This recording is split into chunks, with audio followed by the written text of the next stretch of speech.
Yeah. What's good, everybody? It's Sean Peter Blumph God. Hey! And we are back again with One Piece chapter 1035 Zoro Vs King. Oh. And I must say, this chapter was fire. I will say that this chapter was definitely fire. I really enjoyed it, man. I don't want to say we got so much, but we got so much good from it. Like it was heavily focused on Zoro and King, but we got just a little bit extra that I've just been wanting, that I've been urging. It's only a little bit, but still something. But anyway, before we get into the chapter, let me first say, first, like the stream, show some love, and give your boy a like the stream, and subscribe if you haven't already, because I am doing a giveaway once we reach 50 subscribers. So help me reach that 50 subscriber milestone, and I will be giving away 2 Straw Hat Jolly Roger flags. So, and if you want to be one of those, make sure you're a subscriber and help me get to that 50 subscriber benchmark. And follow me on and not pertaining to the contest, but make sure you follow me on Instagram, on Twitter, so you can stay updated, especially Twitter at least, so you can stay updated with when I'm dropping something, or you can communicate with me. Like, I do reaction videos as well, so if there's something you want me to react to, you can send it to my Twitter, you can send it on my Instagram. Like, you could message me on Instagram. I also have a Facebook page that I also share things on as well. So make sure you follow me on there. All the links will be in the description box. I was about to say subscription box. And also, we have a Facebook group and Discord, a One Piece group and a One Piece Discord. So if you're trying to be a part of the community, make sure you join. Make sure you join. Follow those. All those will be in the description box. And so, anyway, we're here for the chapter. One Piece chapter discussions. This is what we do on Sundays. And, I'm going to kind of talk about it now because, most of you already know we don't have a chapter. We don't have a chapter next week. So, I'll probably be doing a reaction. I might do another Reddit reaction because I kind of enjoy those. I kind of enjoy doing the Reddit reactions. I did one last night, so I'm kind of a little tired. I'm kind of a little tired because that was a long stream. It was like 3 hour stream, I think, almost 3 hour stream. It was a good stream though, good theory. So make sure you check that one out. That was the last stream I did last night. I think it was about the moon theory. It was a moon theory that I got from Reddit. But anyway, I digress. Let's get into this chapter. One Piece chapter 1035, Zoro versus King. This chapter was so fire. Like, this chapter was definitely fire. But let's get into it. First, the first thing I really liked about this chapter is the cover page. We're getting an actual cover story. We get it says limited cover series number 25, Escape Whole Cake Island. And we see Germa 66, I guess this is them escaping from Whole Cake Island. Now, I don't know if this cover story is going to be centered around Germa 66 or if it's going to be centered around everybody involved of Whole Cake Island. Like, the fishermen also, like the fishermen, I think Pound. And I think fishermen are really the only major group, that really also escaped Whole Cake. And, besides from Straw Hats, Germa, you got the fisherman, and then Pound as well. But we already followed Pound, so I don't know why we would. We already had a cover story about Pound, so I don't know why we would follow him escaping Whole Cake Island. But I'm hoping this is a Germa 66 centered around them. I'm hoping that this cover series is centered around them. But yeah, let's get to it. Let's get to it. Okay, so we start off. We see King, or not King.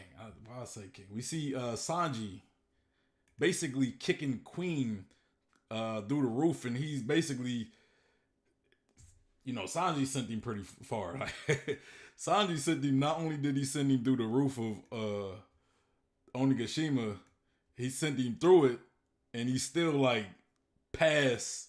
Like he's still pretty high, like up high compared to everything. Compared to the skull and everything. Like he's probably past where Kaido is.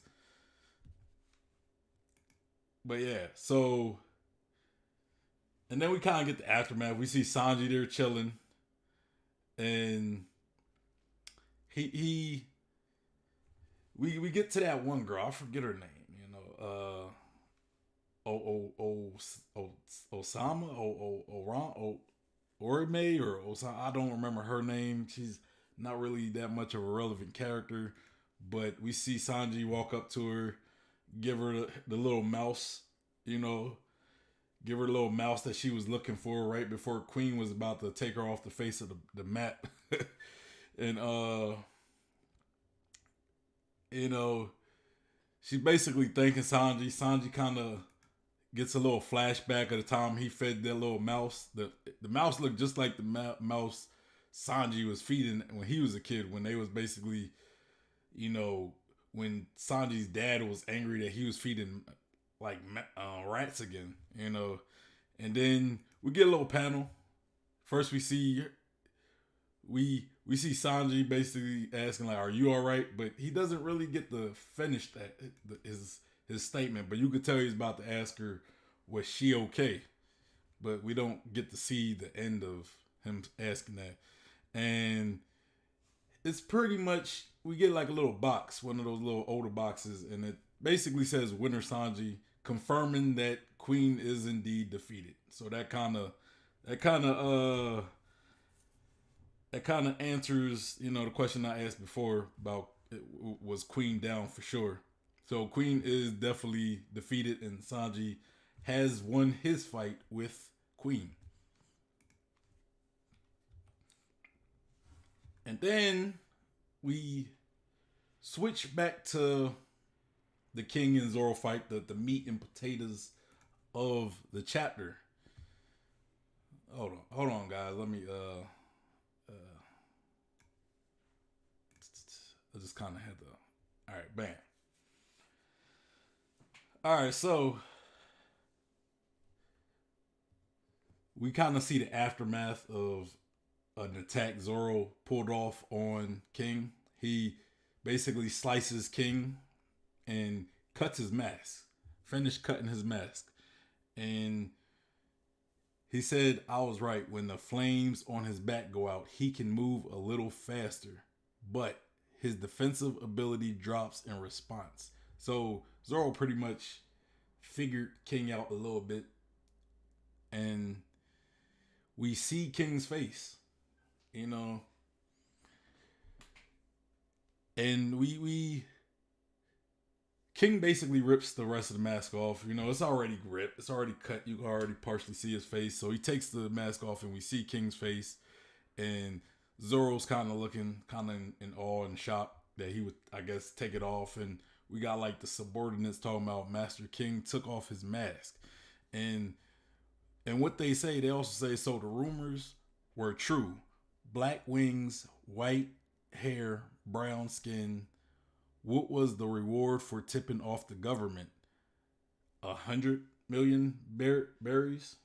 So we find out that King basically, not only does he have a bounty, he also just tipping off the government you could get money, which is it's that's interesting. Something I kind of want to talk about a little later. All right, so we see a full body shot of King with him showing his face. He kind of have like long hair. He has, in the panel, the next page over, we see like a tattoo, and I was wrong about what his tattoo was. I kind of had a different theory of what it was, but we see him stand there and he attacks the guys who were talking about tipping off the government, like the subordinates that were talking about tipping off the government with an imperial flaming wing, which is, it looks almost like a dragon, kind of like Kaido, right? Like this attack he does almost look like Kaido, and I guess my thing is, I guess that's kind of an attack paying homage to his master. You know, we kind of see like where their relationship begins, so it kind of makes sense that he would have an attack that pays homage to the man that he respects more than anybody, right? And so he burns them, and he says, the castle's already burning down as it is. I figured you'd treat your men better. This is Zoro basically, talking to King. And he said, if they're distracting you, why not come up here? And he said, did I hear something about 100 million just for a tip off? Like, this is Zoro talking to King. And he said, what are you anyway? And King just kind of like looking at him, because King is a very stoic guy. He doesn't really, outside the first time we see his mask get cut and we kind of see a piece of his face, that's the only time we really see him just go crazy, And I think he's kind of pissed off as well that he had to remove his mask and show who he is, and the fact that Zoro is talking about this tipping off the government or whatever. And, we see King basically fly up to where Zoro is. Zoro's kind of like in a level above King, and we see King fly up to that level in his zone form, his pterodon form. And he attacks Zoro, but Zoro seems like he's kind of managing to block it, even though he looks like he's struggling because he eventually kind of lose a little footing, and kind of like falls back. And Zoro points out, he says, I don't have much time. If this drags on, the sword will suck the life from me. And King mentions to Zoro, he said, it kind of reminds me back in Arlong Park when Arlong said this to Zoro. He didn't say this, but he kind of implied this. He says, I can sense the threat that you represent. Telling Zoro that, like, I can sense this threat that you represent. And it kind of reminds me of the whole Arlong situation when Zoro was bleeding out from his wound that he got from Mihawk. So he was already kind of weakened. He was already in a weakened state, and Arlong looked at Zoro like, man, this guy is intense. Like, this guy will be a threat in the future if I don't eliminate him now.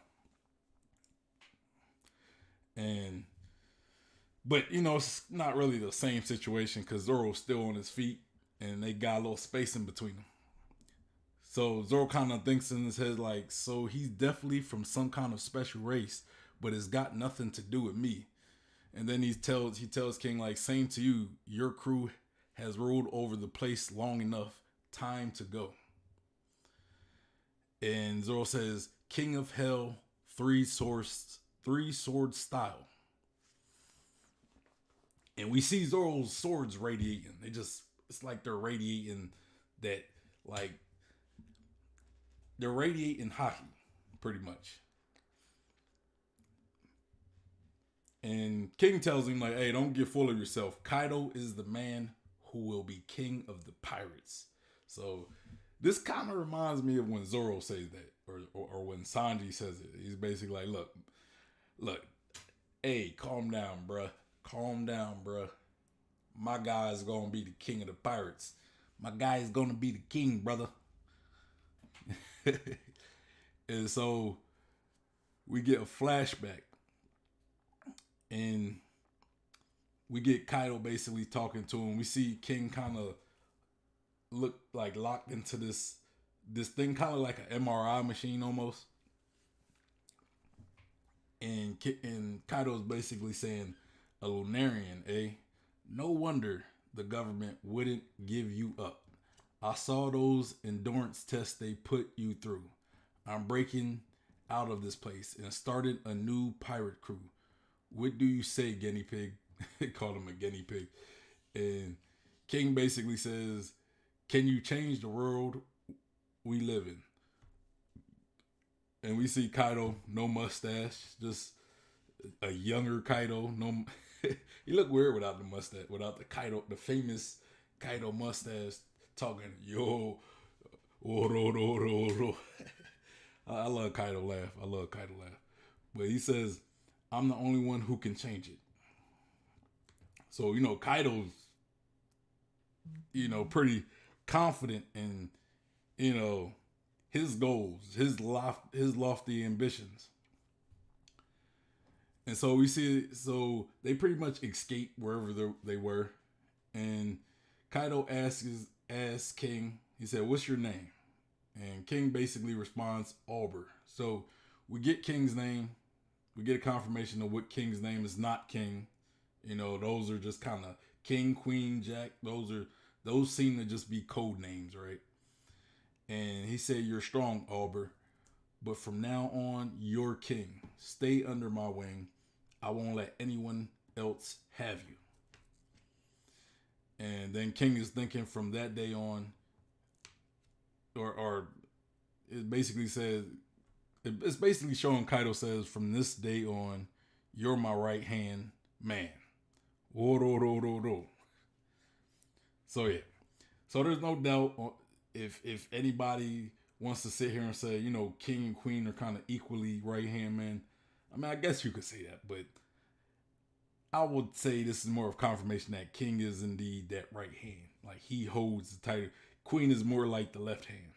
I'm not saying anybody dispute that, but that's just kind of that confirmation, just in case anybody doubted, that king is the official right hand of Yonko Kaido. Kaido the Ogre. No, I'm playing. Let's not get that going. Let's not get that going.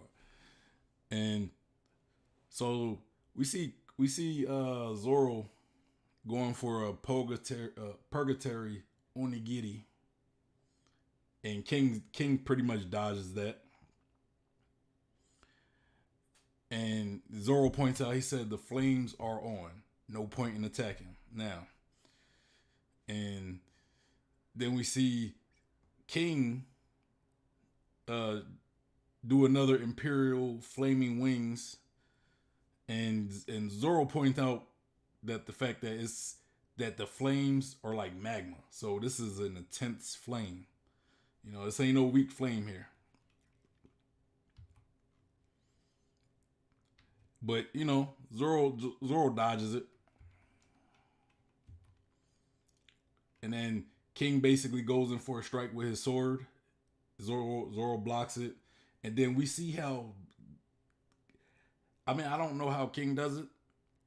But King's sword goes from like a very sharp, a smoothly sharp sword to that rigid sword that we seen earlier. I forget what they're called. They're like not trick swords, but I forget what kind of swords they're called. But it goes to that rigid sword where it caught the swords. It almost like grabs the swords, but Zoro frees him. He frees himself and his swords from King's sword grip. Because he's seen the trick before, so he's like, I'm not going to let you take these swords. And getting loose, we see Zoro pretty much like roll back and then roll onto his feet. And we see King pretty much right behind. King, Zoro mentions how fast he is. And he says, that means I can cut him. So we see King going for like a sidekick to Zoro. And pretty much Zoro rolls while kind of doing like I want to say it's like an upward slash as he's rolling, and he cuts King right up the middle.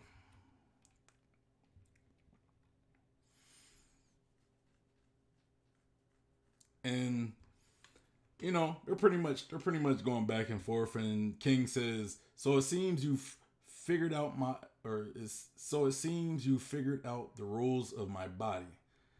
And Zoro says, "That's right. Finally envisioning your own defeat."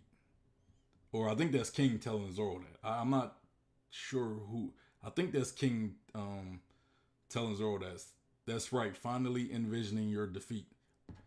And he says, "Oh, why bother to block my attacks? I thought they did nothing to you." This is Zoro telling King, "Unless you're scared of what I can do." So I think when he said, "That's right, finally envisioning your own defeat," I think that might be Zoro talking to King. You know, somebody want to let me know in the comments. Let me know, or the chat. But I think that's pretty much Zoro telling King, like, okay, you're finally thinking you could lose now that I got you figured out. And King says, "You are biologically incapable of defeating me." And he said, and then Zoro said, "There's nothing I hate more than weak excuses." And King pretty much says, "I'll keep you in mind, or I'll keep you in my memory as the feisty swordsman you were. I'll carve it into you myself, assuming you survive to remember me." Extra, and then King pretty much hits him with the extra large Imperial flame wings. So it's like another one of them dragons that he been sending at Zoro, and that he sent at his subordinates earlier.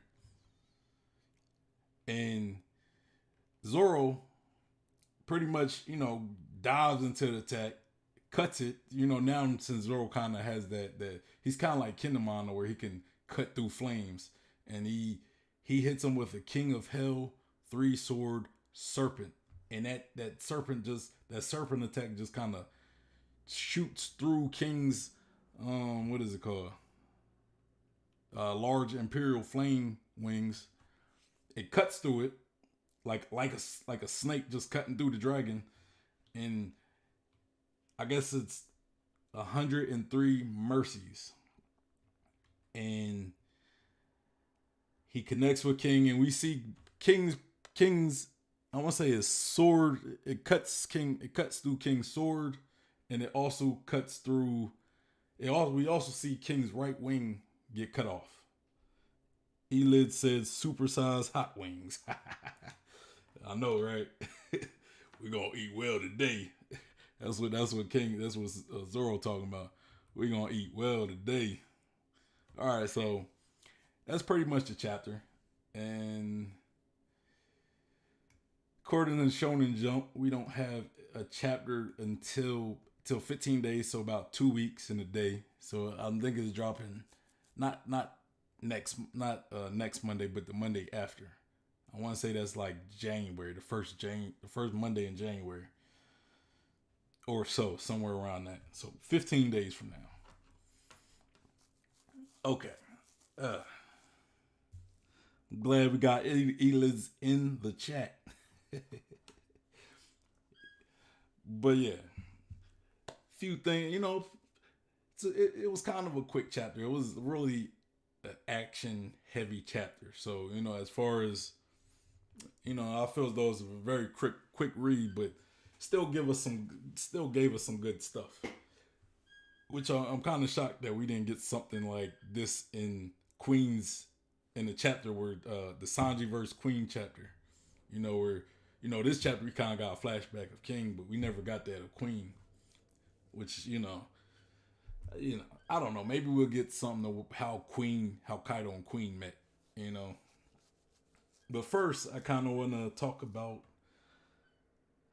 But let's talk about some of the key things that stuck out to me this chapter. All right. First, I want to talk about the cover story. I don't really talk about the cover pages that often, but when we get a cover story, I think it's always worth talking about because they give us a bit of the story, like some of the stuff we don't see in the chapters or the anime. So they give us some important stuff in the cover story. This cover story is pretty much we see Germa 66 basically leaving Whole Cake Island after, so this is kind of a flashback cover story. We see Germa 66 escaping from Whole Cake Island. Now, like I said in the beginning of the discussion, I'm really hoping that this is a Germa 66 centric cover story. Like see where they're going next. Like I want to know where they're going next. I hope this ain't really focused on the just everybody escaping from Whole Cake Island. I want this to be about Germa personally. Me personally. Now if it give us stuff about the fishermen escaping as well, we could possibly get something based off of like what happened with Jinbei and what happened to Jinbei's crew, right? Because a lot of people have their theories about Jinbei's crew. Jinbei, when he came back, he was like, "Okay, we escaped, had a party. I'm sorry, I had to tend to injuries or whatever, and had to say my goodbyes, But a lot of people think that it could have been almost something like a tragedy. Maybe the fisherman could have died or something, or got killed off by the crew, and Jinbei could have been one. He could have been the only, or maybe one of the survivors, one of the only survivors. We don't know. So if we get some of that, then I'm kind of cool. But I do hope we get more of Germa. I do hope we get more of Germa, and that kind of leads me to ask, what is next for Germa? What is next for Germa 66? Will they return in the future, possibly as Straw Hat allies? I kind of think they will. I think in Whole Cake Island, there's been seeds planted to make Germa somewhat redeemable. Like sure, Sanji they still don't have that great relationship with Sanji, but we see how Sanji saved them, and then they end up giving Sanji the raid suit. They help Sanji and Luffy escape. Like we see Ichiji, Niji, and Yonji all help Sanji escape with Luffy after Luffy got out of the mirror world, and then they kind of held off some of the Big Mom pirates.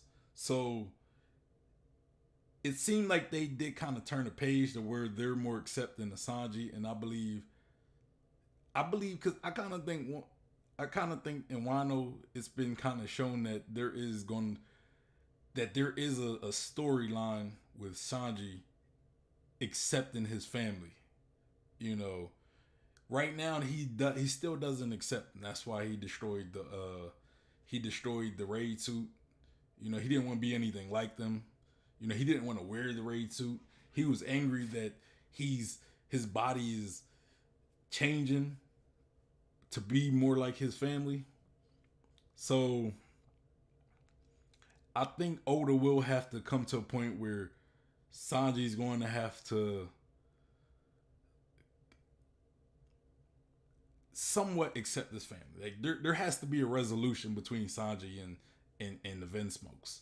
Like that's one thing I'm believing, and I think upon that resolution, that will be a great ally for the Straw Hats. Having Germa 66, their army, the technology all on the Straw Hat side, that could be a very game-changing ally for the Straw Hats. Especially since we know we're going to have like Vegapunk and SSG, right?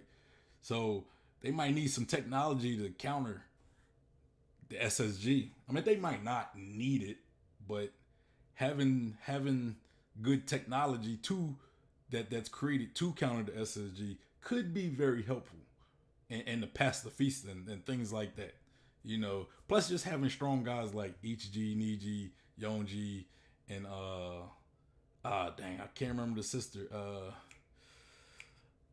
What's the sister? What's the Vinsmoke sister? Reiju. Having them as allies, I think, would definitely be of a benefit to the Straw Hats.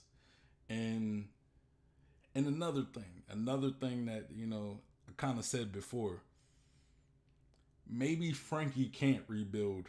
Like I said, maybe Frankie could rebuild the raid suit that Sanji destroyed, Maybe he could. I don't know, but maybe he can't. Maybe because Germa 66 technology, you know, maybe he doesn't have the capabilities. I don't know. I would think Frankie does, but I would also think Frankie might need the blueprints or something. You know what I'm saying? Like, cause he can't really create the raid suit if he doesn't have nothing to reference the raid suit from. You know, like I don't think Sanji ever let Frankie uh study the raid suit. You know, and if Frankie doesn't have the data on the raid suit and the blueprints and how, you know, if he couldn't sit there and study the raid suit, I don't know if Frankie could rebuild it. You know, so we might need Judge to rebuild it, or Judges, or the Vent Smoke technology at least. So they could possibly return and create a new improved raid suit that, you know, maybe if, let's say, the raid suit do have some side effects that aren't necessarily beneficial to, you know, who Sanji is, maybe he could create a raid suit that will be beneficial to Sanji, that won't change his personality or anything. So, you know, I do kind of hope we get more of the Vent Smokes and German 66. You know, maybe we'll see him in this big war. I don't know. Maybe we'll see him something. Maybe the next arc. You know, but I do hope we get German 66 for the sake of not only bringing that raid suit, but maybe have some resolution to the conflict between Sanji and Judge. You know what I mean? But yeah. So moving on, we do get confirmation that Queen is defeated. I said in my last chapter, or I said in the last chapter,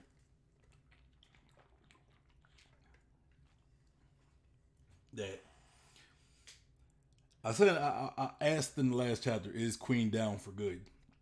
And it seems like he is, at least for a good portion of the arc. You know, like I don't know how long this the Wino arc is going to go on for. Like it could go long enough for Queen to eventually recover.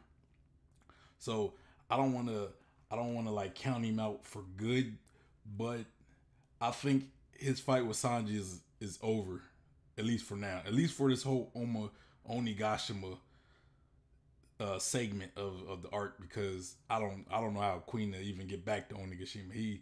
He's not like necessarily like King to where he could fly, you know. So as far as will he return, I don't know. That's still questionable. I don't want to say for sure. He is definitely confirmed that he lost that fight. That's definitely been confirmed.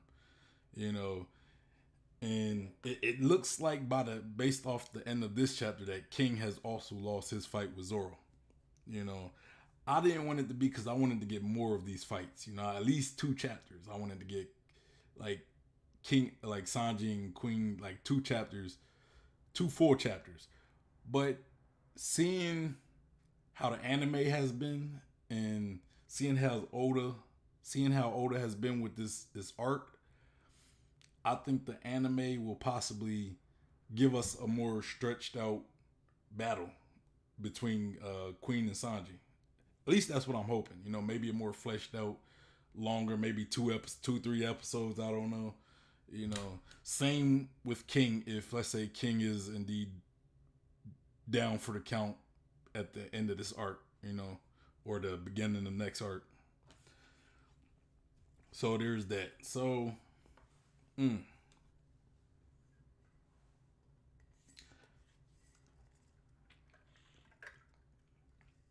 Now, and I kind of want to talk about the King reveal, as far as like the unmasking of King. So we finally get to see King's face, right? And let me pull up the chapter, because we get a description, because there used to be rumor, because you know in the we get black and white, but according to some of the men, there was a rumor saying, so the rumors were true. He has black wings, white hair, and brown skin. So, you know, he's a bit of a darker character, which is cool. And it kind of reminds me of the Shandorians, or what is it, Shandorians, the sky people in the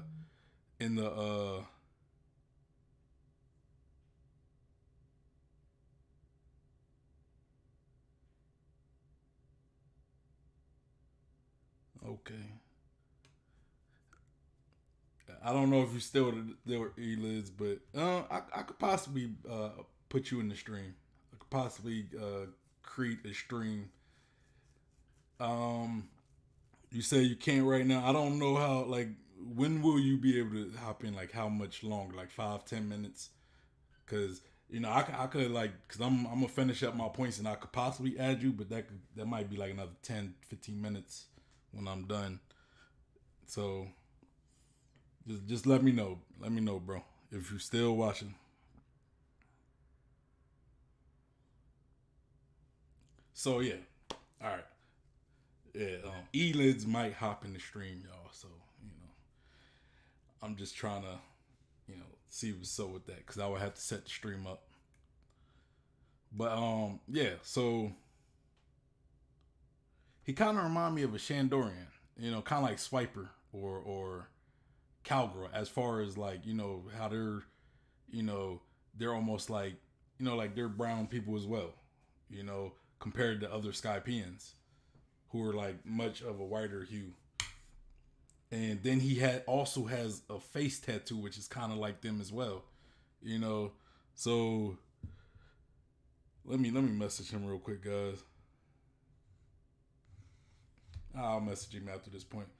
So yeah, I'm real curious about, like, maybe if the Lunarians were kind of like if they had a stronger connection with Shandorians compared to the others, or like I don't know, But then we see his face tattoo, right? We see the face tattoo, which also again remind me of the Shandians or the Shandorians. Y'all correct me if I'm wrong, if I'm saying that right. But yeah, let me see. He's about to. Sorry, y'all. It's just talking to Elids right now. Maybe possibly getting a dual stream going.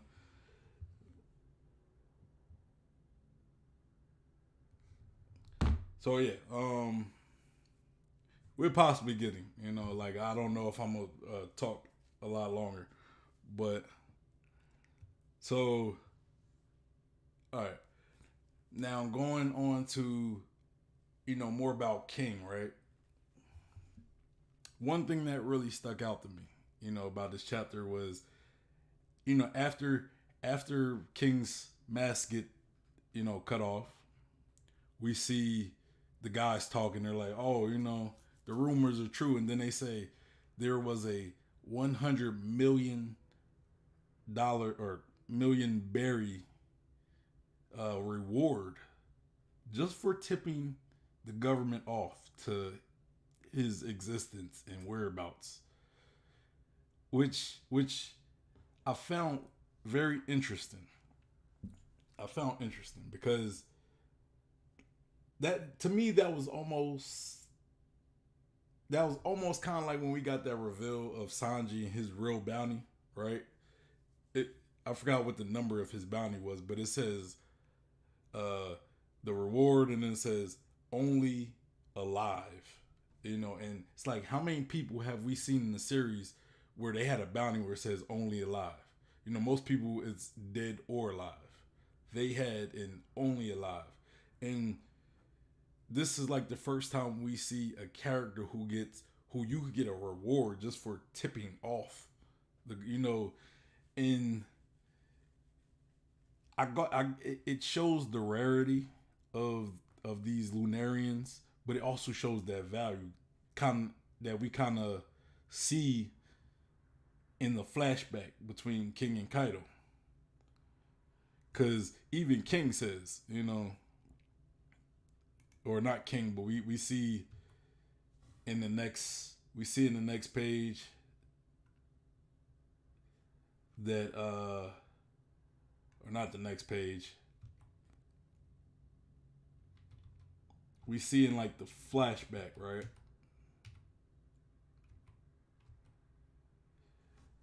You know, Kaido says a Lunarian, eh? No wonder the government wouldn't give you up. I saw those endurance tests they put you through. Now, it's like what is I believe this kind of showcases the importance of these Lunarians. Like why? Like what makes them so valued? Like we see so a character like Robin, right? She was a little girl. She had a very high bounty.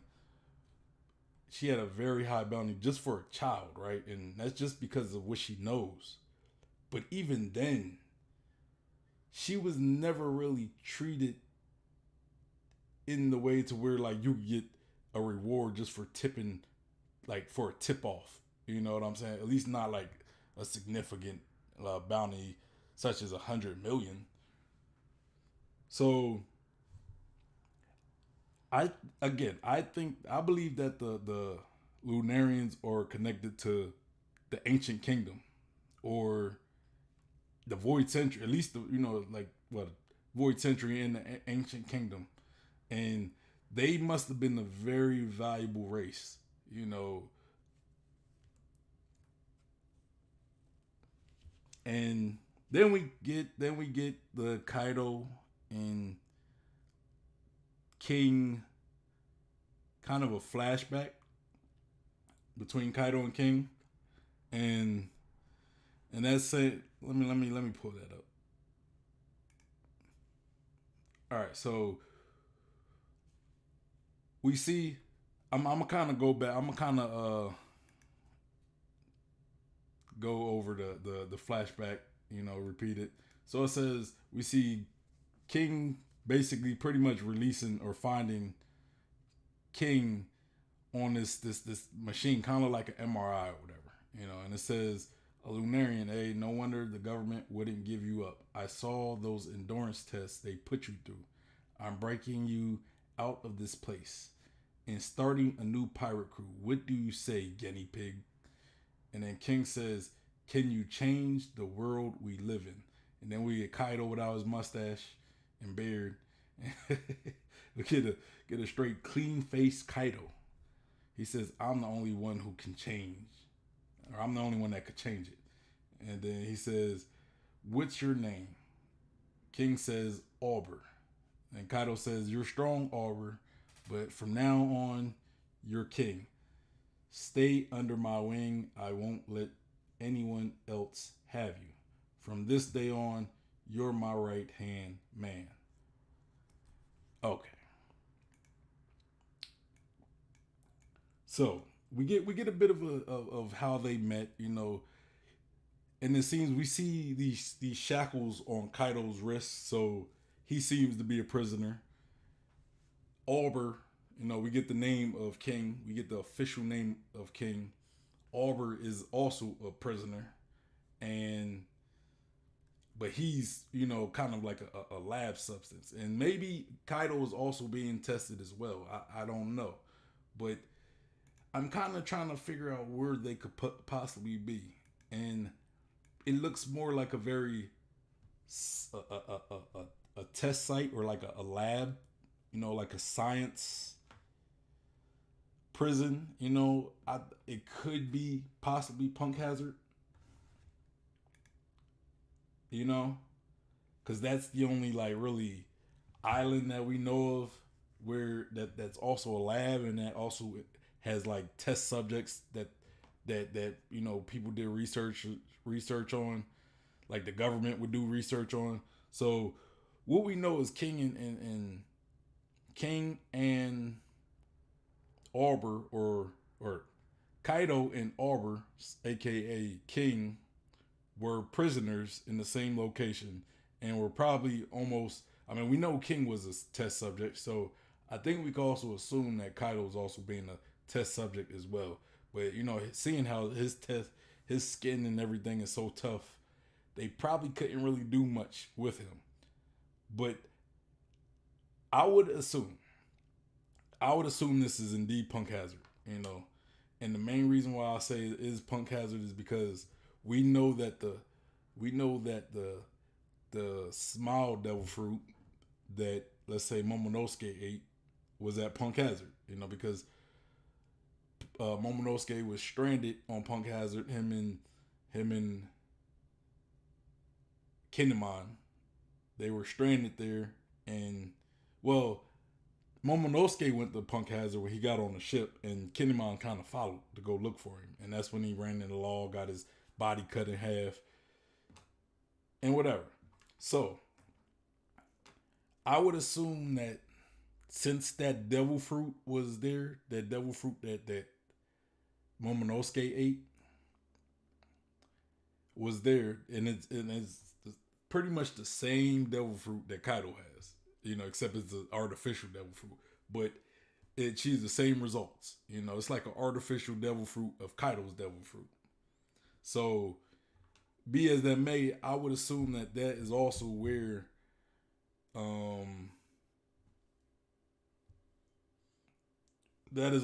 they might have experiments like that, like Vegapunk probably experimented on Kaido, got his DNA, like extracted some of Kaido's DNA, and created the small devil fruit that Momonosuke ate. So I would assume that they're both at Punk Hazard, you know, pretty much as lab rats, and they escape. They both escape Punk Hazard. Now Kaido has his right hand man. Kaido's going off to start his own pirate crew. There we go. Now I would ask, and this is the reason why I kind of want to get more detail about Kaido's flashback. When, like, how long ago was this? You know, Kaido seemed pretty young, right? He seemed pretty young, and I would assume this is years. Like, I don't know how many years, but this was some years before he went to Wano and eventually took over Wano. So I'm kind of thinking this could be possibly after the Rocks D's Beck era. You know, maybe Kaido was kind of floating around. He might not have been as strong. He might not have been his strongest self. You know, at this point, I would assume he had his devil fruit, because if this is indeed Punk Hazard and Vegapunk was experimenting on him, he had to have that devil fruit to be able to turn into a dragon in order for Vegapunk to be able to extract his DNA and create a new smile, like a new artificial devil fruit, just like Kaido's. So yeah. So this had to be sometime after he had his devil fruit and after Zebek and before Wino. Now the next question is, when did Kaido get his devil fruit? Was it during the Zebek pirates, or the Rocks pirates? I call them the Zebek pirates. The Rocks pirates. Did he? Because if you think about it, you know, I think one of the theories is that Big Mom got that devil fruit for Kaido. So if that is the case, then he might have still been part of the Rocks pirates, and he might have had that devil fruit during his time as the Rocks pirates. And it kind of made me think, you know, maybe Kaido was a real young buck, and he turns into a dragon, and he's a real small dragon, kind of like Momonosuke as a kid, almost. Maybe a little bigger, because I would think that Kaido was probably maybe in his teenage years, so he might have been more like a teenage dragon, like not as big as he is now, but not as small as Momonosuke, you know, the kid dragon. And what I think this would be funny though, like this would be funny to me, right? Let's say Kaido's devil fruit is a devil fruit that kind of evolves, kind of like, I think I said this before, because it's a fish fruit, right? Like, it's a fish devil fruit. And if you think about Pokemon, right, how they evolve, there's a specific specific fish Pokemon that evolves into a dragon. You know, you got Magikarp, right? Magikarp, the fish Pokemon. Useless Pokemon. Most useless Pokemon in the first generation Pokemon. One of the most useless, because I would probably argue Articuno is probably as useless, but he has defense at least. Like Articuno at least is has hardened. I think it's Articuno or Metapod. Metapod, I think it's Metapod. But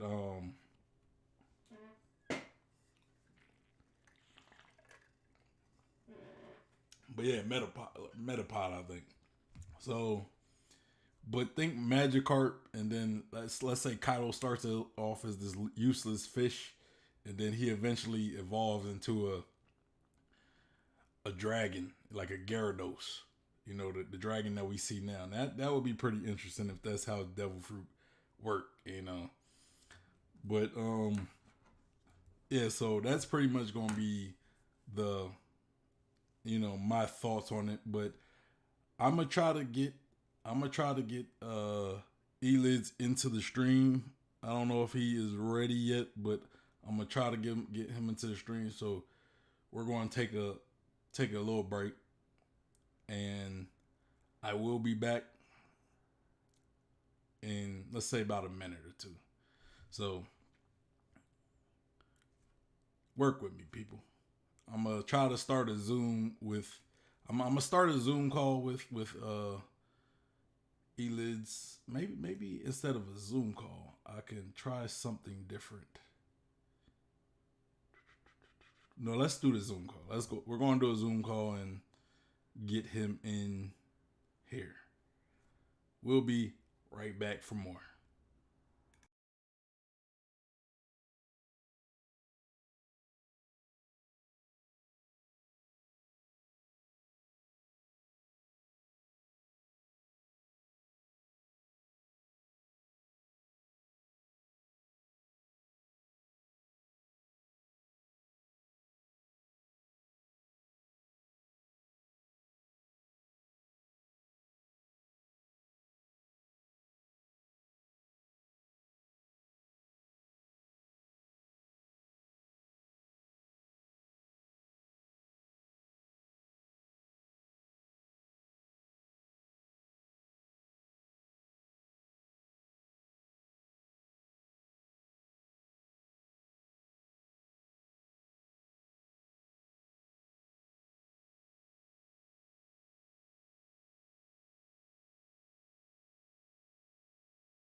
All right, y'all. So yeah, I pretty much started a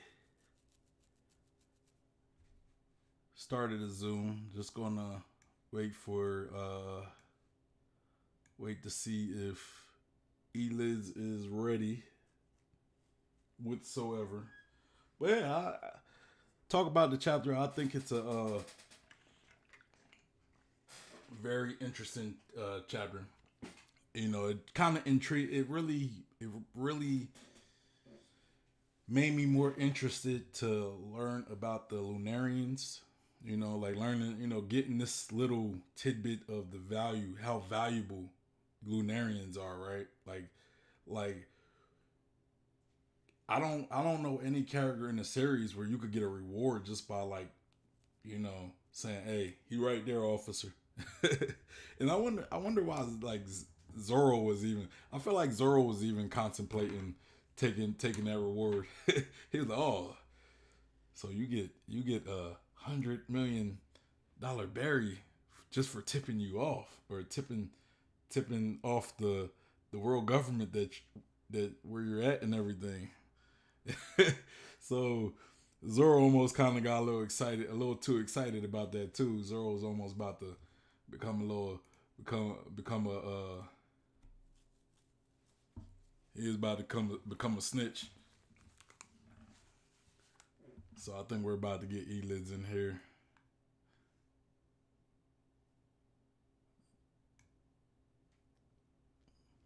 let me just waiting for him to pop in. Pop in. I know what I'm gonna do.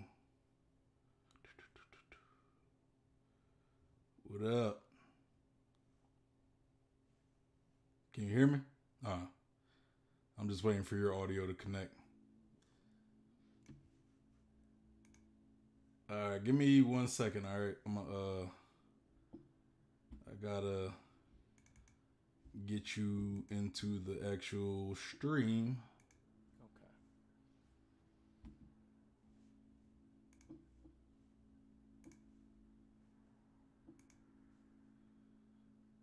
And I know what I'm gonna do. I know how I'm gonna do this. It's gonna be a little different than I've done before.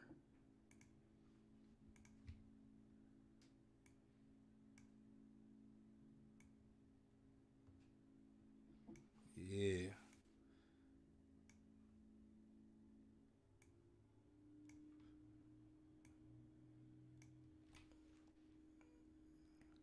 All right, so we live.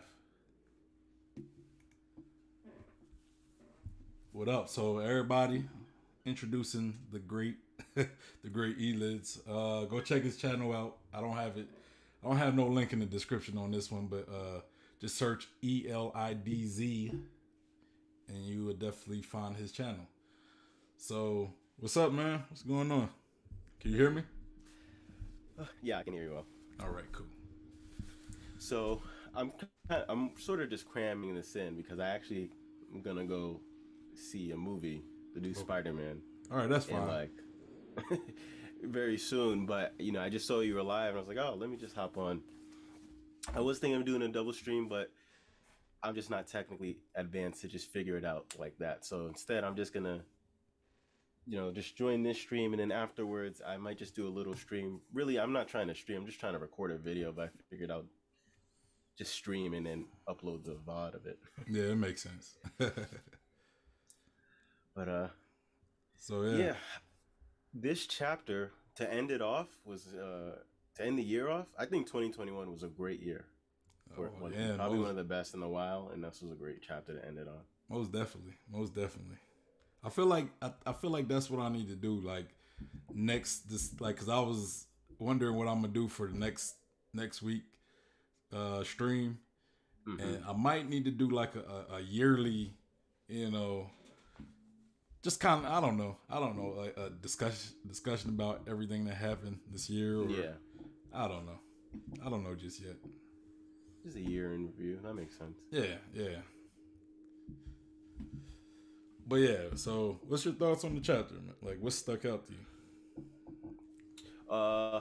So immediately, I took notice of how there was a correlation made between fire and King's defense. Yeah, and this is something that especially for me, like I will hone in on that because that's a huge part of my theory. Is I've been saying for it's getting close to 2 years now.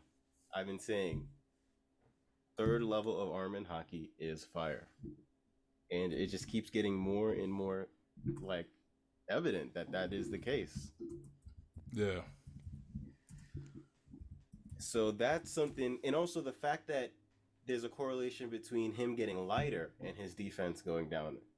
I think that goes. That's something that was shown with Black Blades. Not only are Black Blades tougher, but they're also heavier. And I think that's one of the only instances where it shows Armament increases weight.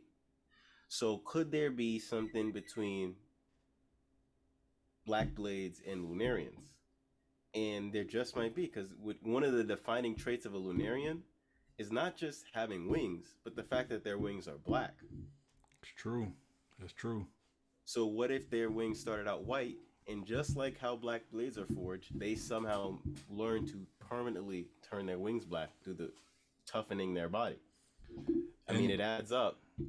And that makes sense because, like, one person I'm pretty interested in that I don't know really. Now that we're on this whole Lunarian thing and we got King, and you look and we see Tanguyama Hitetsu. I brought it up in a few streams, but he Mm-hmm. has very big wings as well. He doesn't Yeah. have those small Skypean wings. His wings are probably more closer to the king. So Mm-hmm. I'm always interested. And not, if I remember correctly, he has white hair as well. Even though he has that Tangle mask. I don't know if that's a mask or if that's like his face or if it's like maybe like a mask onto it permanently sealed into his face.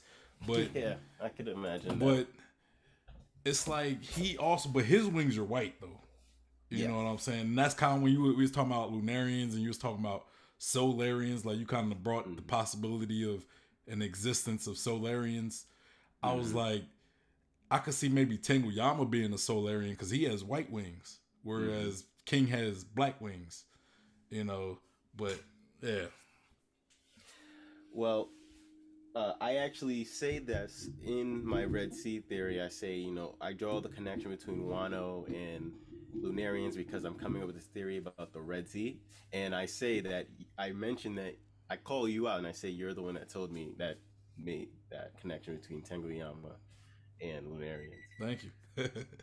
So, another thing that sticks out to me because it's relevant to literally the theory I'm working on at this very moment, the Red Sea, like I just mentioned. Zoro gave a specific description as to how hot King's flames are. Okay, He said that they are as hot as magma. he did. And then that just blew me away. It's like I was already satisfied with the fact that there was like a almost near confirmation of fire and arm and hockey being linked. I'm like, oh, chapter of the year. And then the magma thing, it's like, oh my god. Because in my theory, the reason I think Lunarians have fire ability is because they they may not have started out with those abilities. They may have had white wings at first. Like I said, it could be like the Black Blades thing where it turned black. They were put into a situation where their arm and hockey had to increase for survival. Basically, it's like evolution mixed in with hockey. Okay, And I think this is something that actually exists throughout the world of One Piece. Let's think of fishmen. In my Understanding Hockey series, I say there's three levels of armament. The first is Earth. That one's pretty self explanatory. It's hardening, it makes your body harder, tougher, and all that. I said Fire is the third level. Well, there's a middle one, Water. Now, it doesn't mean that Luffy can now just start water bending and all that. No, it just means it is figurative in a way. The water represents his fluid aura, which all the way back when Rayleigh was first describing um, hockey, he described the armament aura as a fluid like aura. So if you notice, the way advanced armament hockey Rio is used is very, very, very similar to Fishman karate. yeah, Is damn near the same thing in the way it works. It's just the only difference is Fishman karate uses literal actual water, while the second level is figurative water.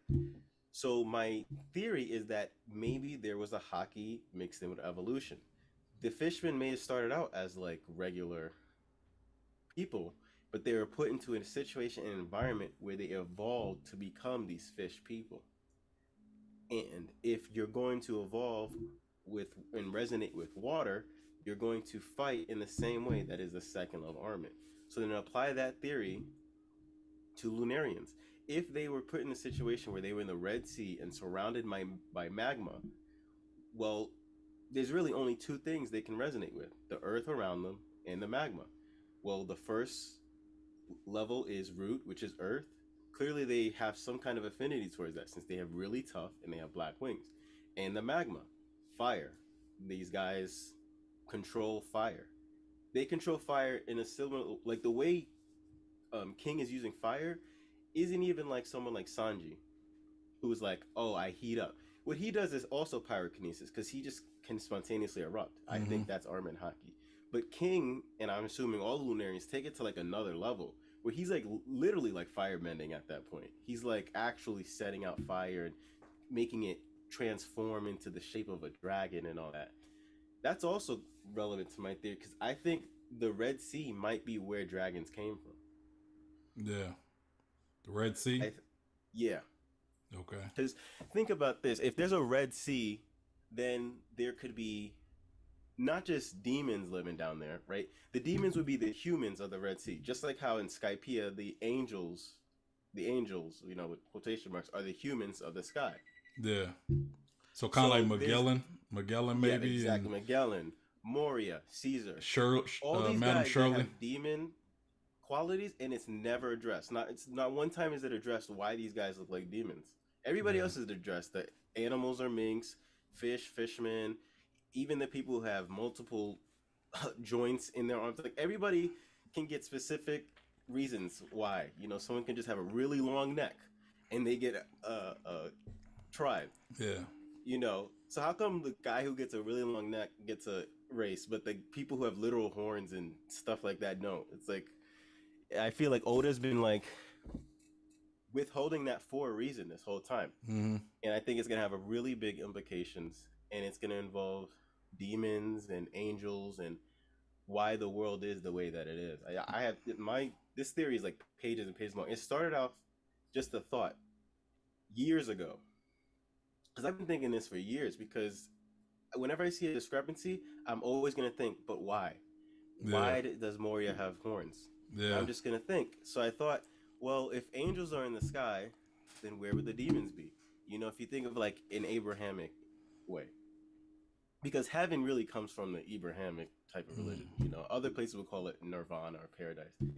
So if you're thinking of it in that way, well, heaven is usually always up in the sky, just like Skypiea. So then, what else direction would the helm Below. of One Piece be? It Below. had to be below, underground.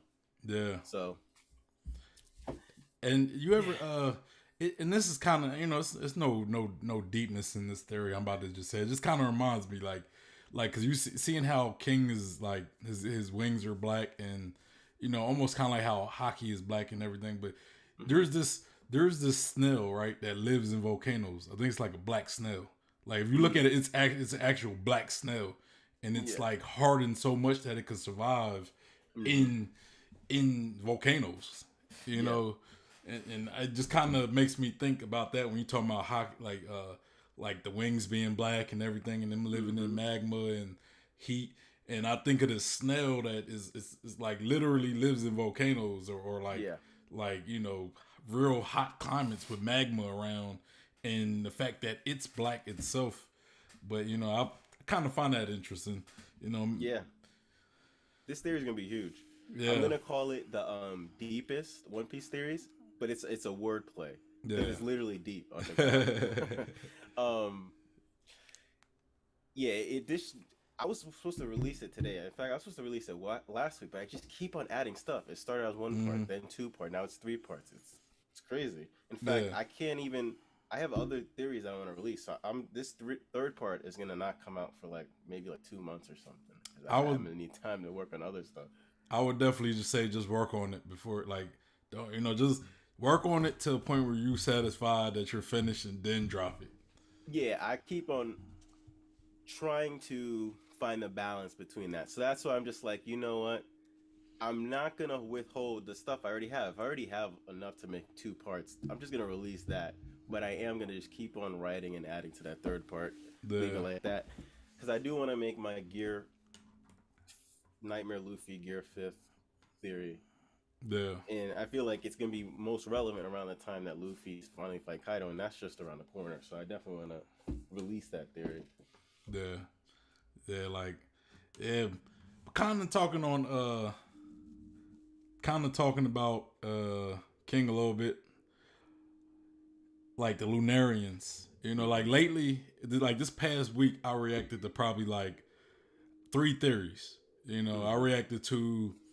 I think I started this week off Monday. I think I did a reaction theory talking about what was it? It was like what the One Piece was, right? It was something. It was a Reddit theory that I did, and I mean that was more talking about like just to kind of summarize it. It was talking about how One Piece really is just a project. It was really called. It talked about the I'm trying.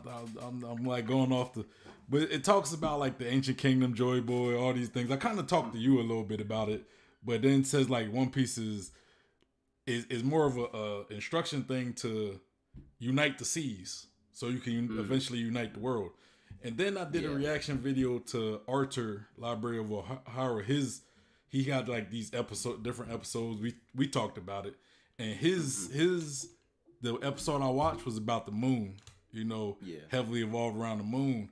And then last night I also did a reaction to another theory I found on Reddit, and it talks heavily about the moon. And then thinking the king and the Lunarians, and about the another thing about the moon. It's just, I don't know. It's just making me think I might end up having to make my own reaction video, especially about I don't know. Like, I'm trying to piece all these different things together, and they all kind of build off each other. Like, it's crazy. It's crazy how sometimes you could take different theories and almost build off of each of them, and they could be so connected.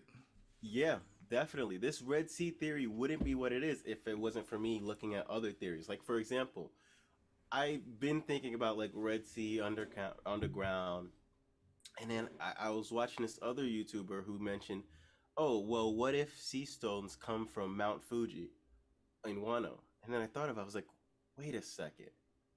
That makes perfect sense. If, magma hardens, it turns into rock. Well, if this magma came from a place called the Red Sea, and it was literally the sea, and you harden that rock, well, this rock literally has the essence of the sea in it. Yeah. And it just clicked in my brain. I was like, oh, that would explain why sea stones exist, because the sea stones come from something that is literally stone, but also was once sea. Mm-hmm. Another thing is I was watching, it was like the same YouTuber. He was saying how maybe the Lunarians brought magma up from the ground. And it's like, he was also talking about magma. I was like, oh, that would make sense, because I call my theory the Red Sea theory. Yeah. And that the Grand Line, or like atop of where Mary Jo is called the Red Line.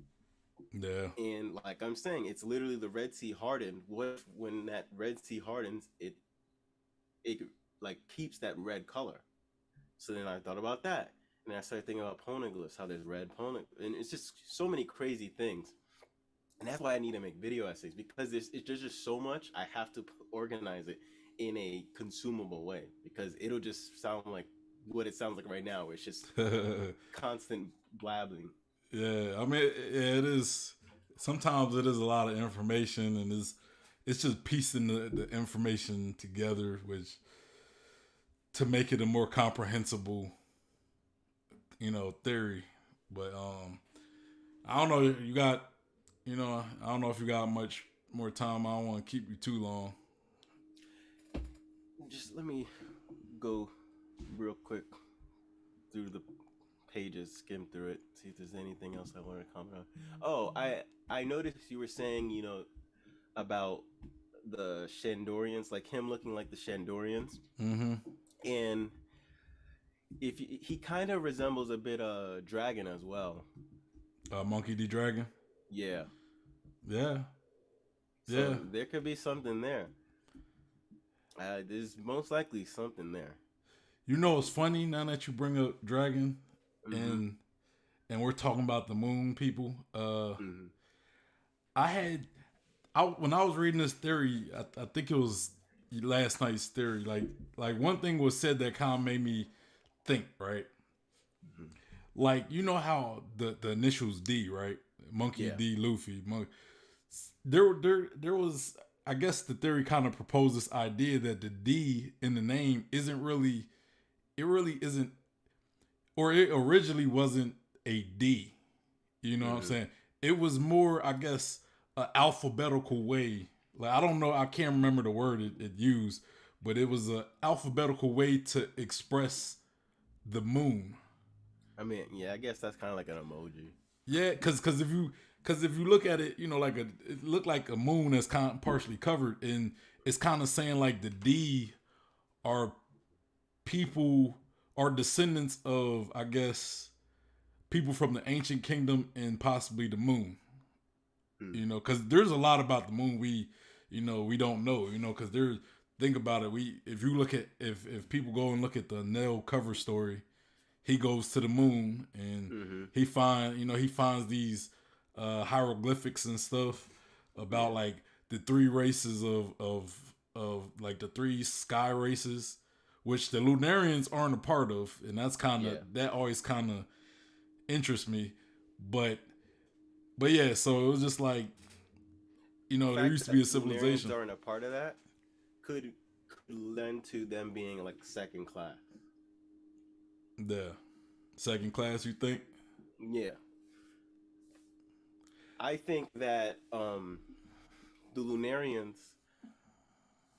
were something must have happened in the world of One Piece that would have even caused them to go to the moon or cause people to want the fishmen to have to hide away and go into the water. I feel like something happened, and when these guys were escaping, the Lunarians were left behind, and the Lunarians found their uh, refuge by actually going below where the Mm-hmm. demons were, and they were probably filled with like animosity, hatred, and all Mm-hmm. those burning emotions. And I say that burning emotions because I hockey is linked to emotion. I mean, hockey is linked to the spirit, which is linked to emotions. Yeah. So I think in a similar way that Sanji says that like he's fired up, like he gets hell memories. I mean, Yeah. that's literally called hell memories. Yeah. Um, and if you there was a SBS where someone asked how come Sanji's clothes never burn up, and Oda said a joke. He said because Sanji's heart burns hotter than the flames. And I think what Oda could have been doing is he was making it seem like a joke, but it actually wasn't a joke. Yeah. That actually is the reason. It has to do with hockey and how hot your heart burns. Yeah. So I wouldn't be surprised if the Lunarians are very vengeful.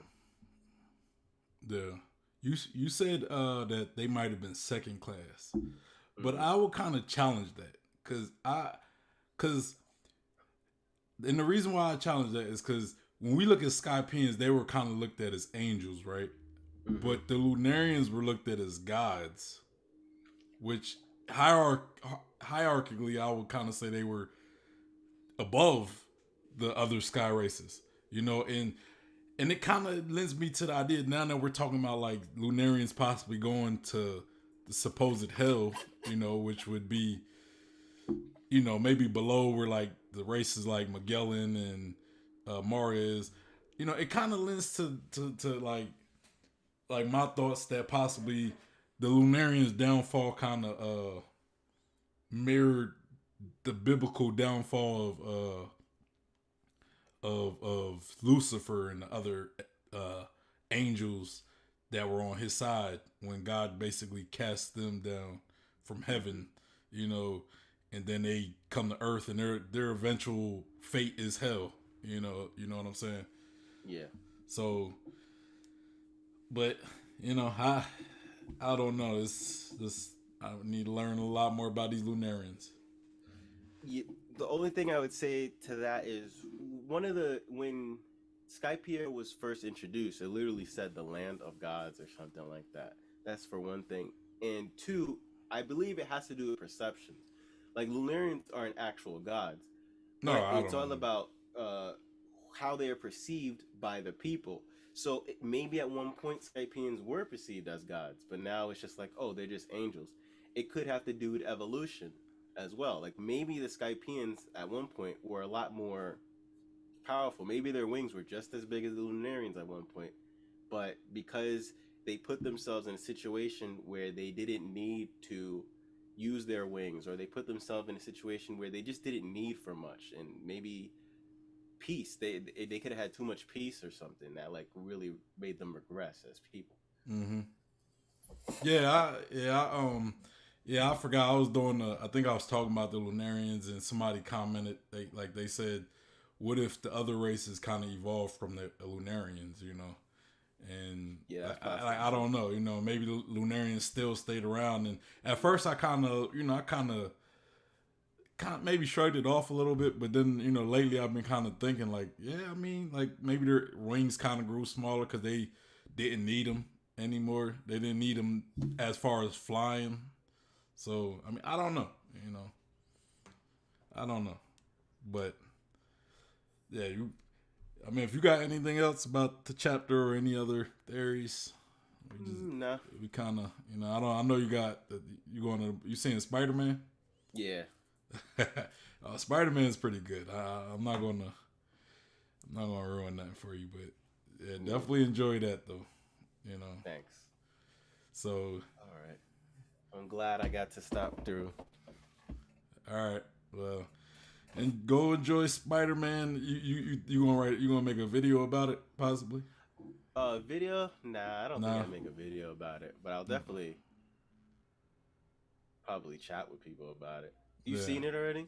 I've seen it. Yeah. Okay, I'll ask you what you thought about it later. Okay. Okay. Definitely. All right, man. Thanks for having me. Maybe I don't know if we could do if you got something next week. If you free next Sunday, we could do like a wrap up of the year or something. I don't know. Let's see, next Sunday. Oh, I'm gonna be because of Christmas and all that stuff, visiting family. Yeah. Yeah. And then the week after that, I'm actually gonna New Year's Eve weekend. I'm actually traveling to Canada, see my fiance. So Okay. yeah, the next 2 weeks are gonna be pretty hectic for me. So I don't Yeah. know what I'm gonna be able to do. I can't even say for now, right now, what availability I have, but I'll Understandable. definitely be looking out. Understandable. Yeah, understandable. Well, anyway, man, thanks for joining the stream.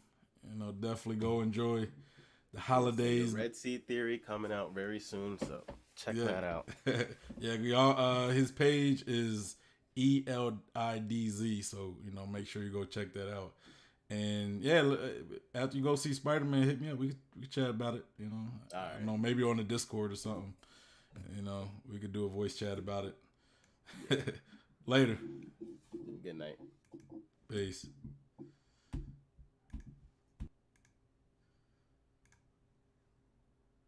Let me end that.